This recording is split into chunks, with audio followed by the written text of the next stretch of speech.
Welcome back, everyone, to part 2 of the Vätternrundan ride.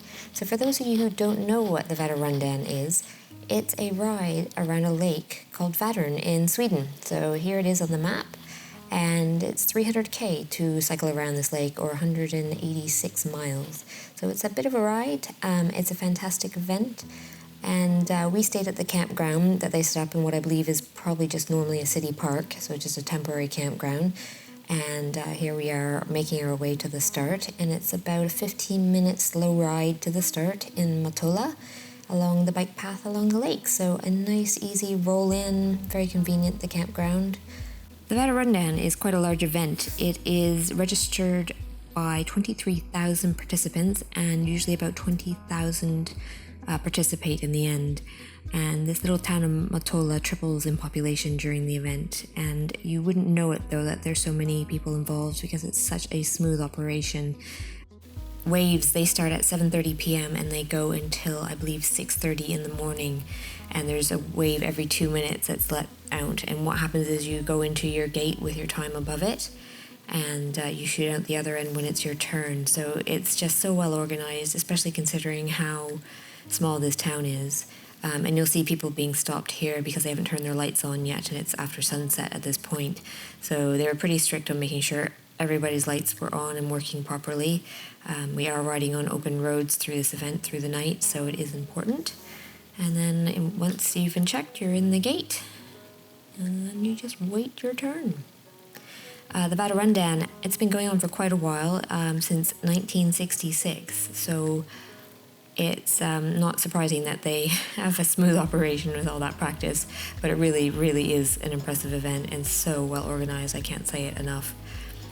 And so here we are making our way out on the start, and what happens is there's somebody on a motorbike ahead of us, and they're just keeping the pace, keep everybody under control for a little bit till we actually get about 5k out onto the road. So I didn't actually realize that till we got onto a bend that I could see the motorbike around.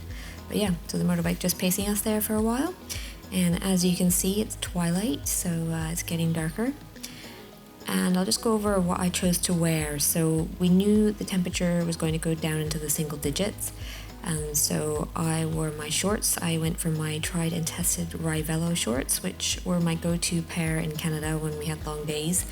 And they're very comfortable for me, so that's what I decided to do. And these aren't actually the pair I wore in Canada. They have been sadly quite damaged by UV, not surprisingly. And the padding is still going strong, but they're a little bit see-through now. So this is a fresh pair for me. And along with that, I have my knee warmers, and I'm wearing summer socks with toe covers on my shoes, which turned out to be the perfect combination. It didn't rain on us, but we missed what looked like a pretty bad rain shower. There's some puddles and things at one point, so the toe covers did their job to keep my feet dry as well.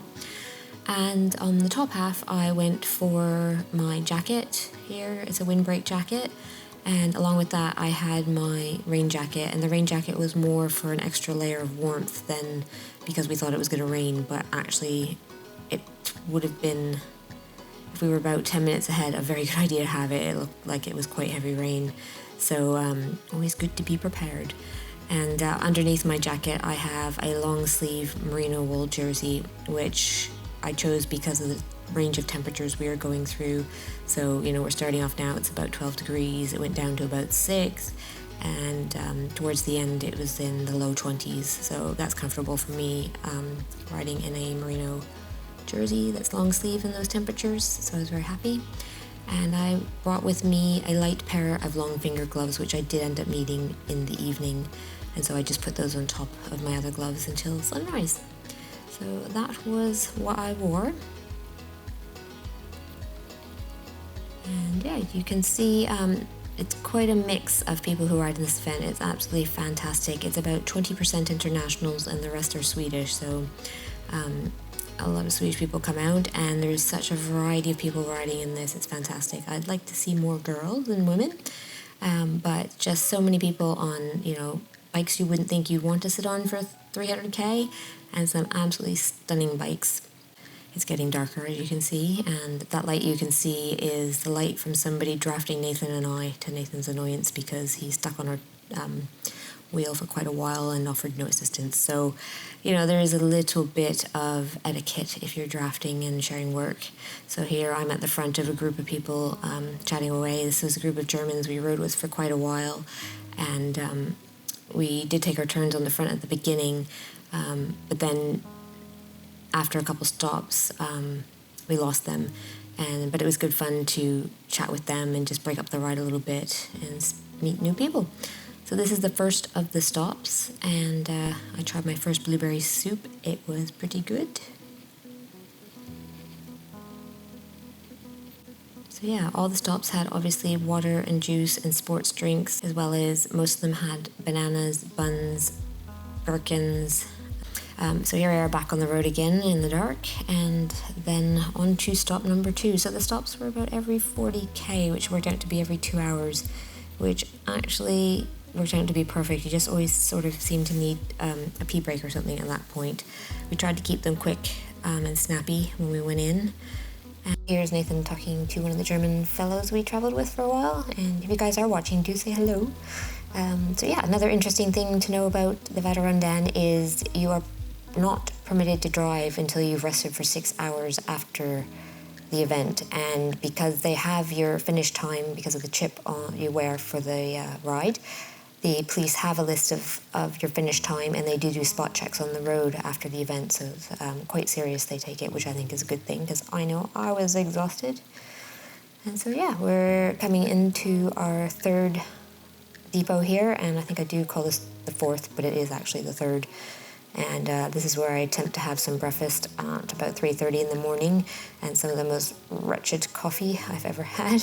But anyway, it was appreciated, the caffeine. And so yeah, sunrise is 3:50, so this is about half an hour before sunrise at this point. Porridge. That's what I want, porridge.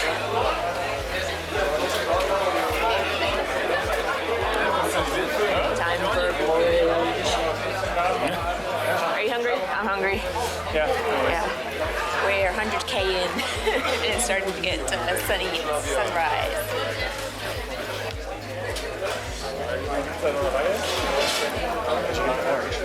Sehr kühl, da hast du trinken. Wenn der Controller erstmal einfach gerade aufstehen, sehr kühl, Fahrname. There is a queue.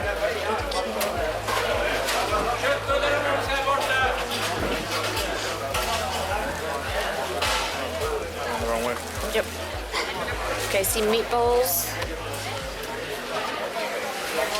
And porridge. Kann ich gerne mehr zeigen. Ja, ist 3 Uhr rein, 32.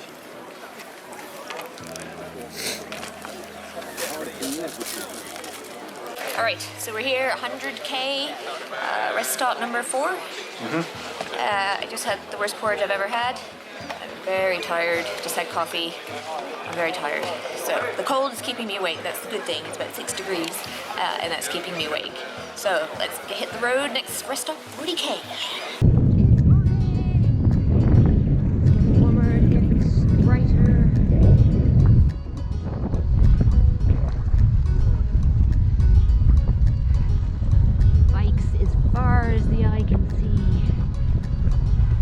At this point, Nathan found the coffee sort of went right through him, so he's off taking a nature break and attempting to catch up to me, and I'm just slowly riding along. And you'll see on the side of the road here all the rubbish. That's actually a net that you're meant to throw your rubbish in as you go along. There's quite a few of them. And Sweden is the most cleanest country I have ever been to. People say Canada is clean. Sweden, Canada can't touch it. It looks like someone vacuumed that country. It was stunning. I'm so impressed. So yeah, those nets are actually somewhere to throw your rubbish. And here you can see we're riding along. We have some wheel suckers again. Nathan at this point got quite frustrated because we had people drafting us for over half an hour at some points and just letting the two of us swap back and forth doing all the work at the front. So he would just slow right down and make them pass us out of frustration. I really could care less what people behind me are doing as long as they're not putting me into danger, really. This is depot number 5. It's just past the halfway mark, and this is where, myself included, a lot of people seem to really be struggling, and other people who've done the ride at different times than I did seem to also struggle at this point. I attempt to put some lasagna in me, but my body is absolutely saying no.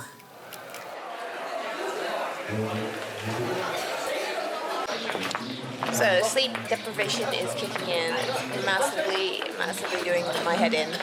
Legs are good though, that's the good news. And 171k in, so well past the halfway point, and the sun is now shining, so hopefully that will perk us up a bit.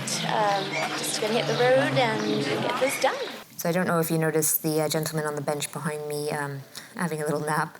There were people with heads down on the table in the dining room. It was a pretty brutal scene there. And I actually had to wait in line at that stop for half an hour. It's the only hiccup in the whole event, really. They only had 6 porta potties at that quite large stop. I'm not quite sure why there were so few. Every other station depot had many, many, many. So it was a bit disappointing to lose half an hour in line, but I really had no choice. My stomach was just freaking out at the odd hours that I was making it eat, and I needed it. So on to other more pleasant topics. I should explain to you also that the GoPro early on in this ride, the mount snapped on Nathan's bike, so he was very good at helping me get some handheld shots. That's why all the GoPro shots here are handheld on this ride, but we wanted to get the footage for you guys, so we did the best we could with what we had. And here we are coming out of another depot. We just stopped at that depot so I could drop off some of my layers, my jacket and gloves and bits and bobs that I didn't need because it was lovely and sunny and warm at this point. And then as we rolled out of the depot, we managed to hit this, so it was sort of bad timing, but not too bad. And here we are. Vlog inception there. So Nathan's vlogging me vlogging. So yeah, the bridge went up, made a little extra break. Oh man, we're waiting for the boats. There's going to be a big build-up. But I got rid of my jacket, and it's sunny. And I'm past the sleep deprivation into the delirium now. The weather definitely helps. More of this. Down to the last 95k. And you can't tell I'm tired anymore. The sunny's. So the sun, definitely having the sun in our eyes perked us up quite a bit, made it a lot more bearable. The sleep deprivation fog sort of lifted once that sun was in our eyes, and it was lovely and warm. And annoyingly, I forgot to take my toe covers off, but it wasn't too bad. Another interesting fact about the Vätternrundan, I've read up lots as you can tell for this video. In 2015, the Danish Crown Prince rode the Vätternrundan, so that's pretty cool. And the record for this ride is 5 hours and 20 minutes. That's pretty impressive if you ask me. And as you ride along, as you just saw, there are some really big pelotons that go by. And the one in that particular bit of footage, you can see the stragglers on the end, but there's some pretty impressive pelotons that obviously worked and trained really hard for the event, and they just come flying through at a good 30 plus k an hour pace. We're going about 27, 28. Our average is just short of 27 for the whole ride, so mostly we were around 27, 28 kilometers an hour, which was slightly higher than we expected to be, which is great. And here we're coming in to what will be our last depot. Final leg. Have you got it in you? Yeah. 40k. Yeah, let's go. Do it. Yeah. We're almost there. It's starting to hurt. But the tiredness isn't the big issue. Legs, they'll do it. They're tired. They're getting tired. An eye bogey. I got bugs in it. 5 bogeys. Bugs in my hair. Sweat everywhere. Not pretty. Let's finish this.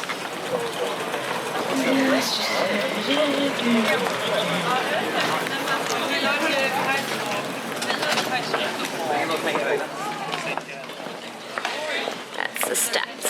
40k to go. Final stretch. At this point, our last 2 hours, we had a headwind, but as Nathan said, you could have blown into our faces at that point and we would have felt like it was a headwind. But we actually could have used a tailwind, so either way, it wasn't tremendously bad, but we were just a little tired. And here's the final stretch.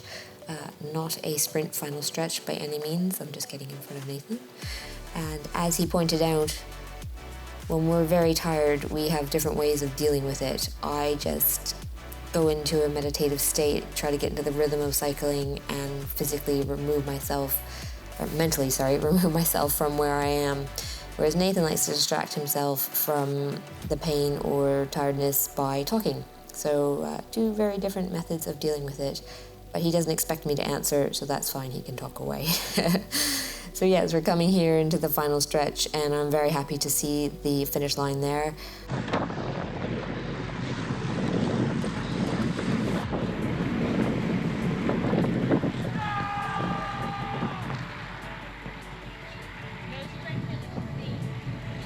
Huh?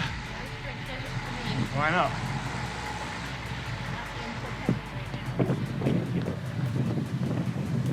Great relief to see this stretch here, and by the time we got to the very end, I just wanted to have a sit down.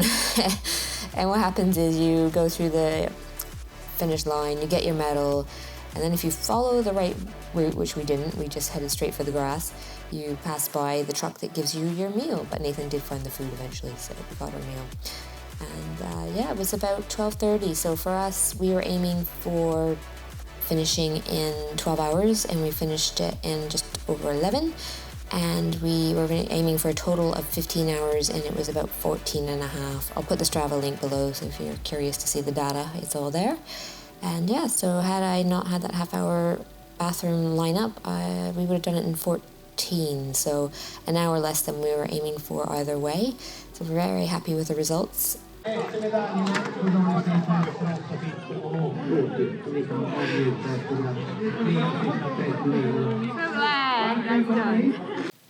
As you've heard me say before, I can't recommend this event enough. They give you every opportunity to succeed. All the rest stops are fantastic. They have all the food to get you through, mechanics, massage, first aid. There's every support you could ask for, and it's so well organized. Even though it's a huge ride with 20,000 riders, it never felt crazy busy. And also it's quite a fun event in that the locals come out in all the towns and villages that you ride through. Even in crazy hours of the night, they're there cheering you on the side of the road, so it makes it quite fun. If you didn't see part 1, I will link it below. And I will be having a live Q&A in the next coming weeks, so keep your eye open for that announcement so I can answer any questions you might have on this event. And if you can't make that, do put them in the comments below. I'm happy to answer any questions you might have. And thanks for watching.